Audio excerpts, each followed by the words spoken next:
खाद्य नागरिक एवं आपूर्ति उपभोक्ता मामलों के मंत्री प्रताप सिंह खाचरियावास के बेबाक बोल। वसुंधरा राज्य पार्टी से नहीं, अपनी पार्टी के नेताओं से दुखी, इसलिए राज्य कर रही देवदर्शन। भाजपा केवल करती है बड़ी बड़ी बातें। केंद्र सरकार के कुशासन से हर वर्ग दुखी। में फूड सिक्योरिटी एक्ट लेकर आई कांग्रेस पार्टी।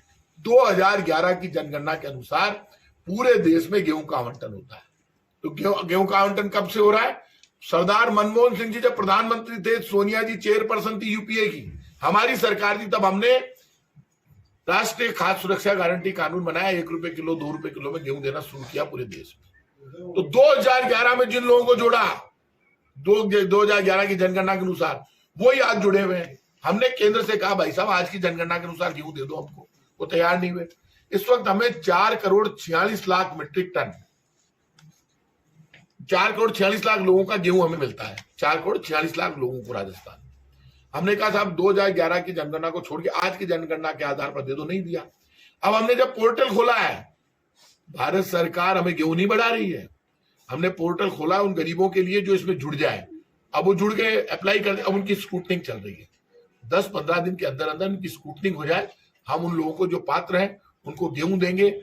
चाहे उस गेहूं के लिए राज्य सरकार जो हमारे पास इधर उधर बचा हुआ है वो, और राज्य सरकार को कुछ भी करना पड़े, लेकिन जो पात्र लोग होंगे उनके लिए गेहूं की व्यवस्था करेंगे। सर, एक जो सीएचए जो 28,000 सीएचए हैं, उनका कंटिन्यू 9 महीने आपने कोविड में काम लिया, और फिर अभी आपने मतलब कंटिन्यू आप उनको विश्वास आश्वासन दे रहे हैं कि हम दीपावली से पहले उनको। ये जो सीएचए का मामला है, मैं ये चाहता हूं कि इनका सम्मानजनक समझौता हो, और इस तरह का समझौता जिससे ये जितने नौजवान कोविड में हमारे साथ खड़े थे उनके फ्यूचर के साथ अन्याय नहीं हो और इनका फ्यूचर सुरक्षित रहे।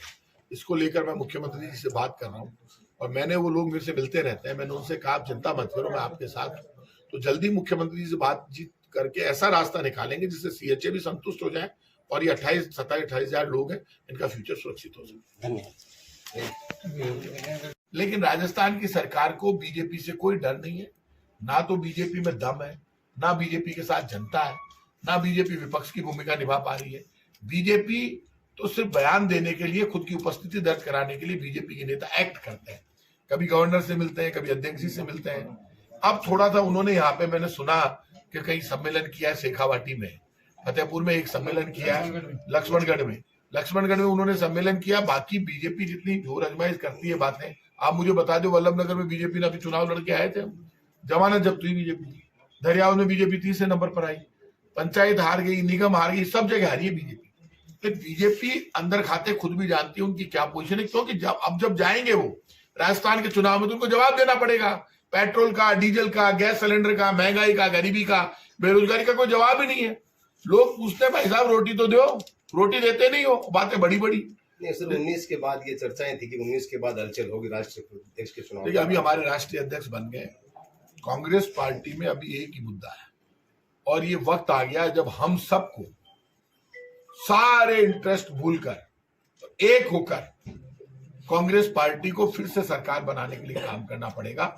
इस वक्त राहुल गांधी जी खुद पदयात्रा कर रहे हैं। पूरे देश की कांग्रेस, जिस तरह से उनकी पदयात्रा को समर्थन मिल रहा है, उससे लोगों में बहुत उत्साह है, उमंग है, क्योंकि लाखों लोग उनके साथ। मायूसी भी नजर आ रही है सर, मायूसी मन नजर खुली आ रही। सर कोई बदलाव नहीं होगा सर राजस्थान में। सर 2 दिन पहले ही आप मेरी बात सुनिए, ऐसे कयासबाजी के बातों पर कभी जवाब नहीं दिए जाते। ये मानकर चलना कांग्रेस पार्टी में सब अच्छा है, सब बढ़िया है, और सब एक होकर दोबारा सरकार बनाएंगे। सर, भाजपा के नेताओं ने 2 दिन पहले ही सीपी जोशी से मिलकर ये कहा कि भी जब 80 से ज्यादा विधायक और मंत्रियों ने इस्तीफे दे दिए, उसके बाद भी काम कर रहे हैं, तो उस पर स्पष्ट चीज क्यों नहीं कह रहे कि भी इस्तीफे स्वीकार किए जाएंगे, यानी कि कुछ तो रुक।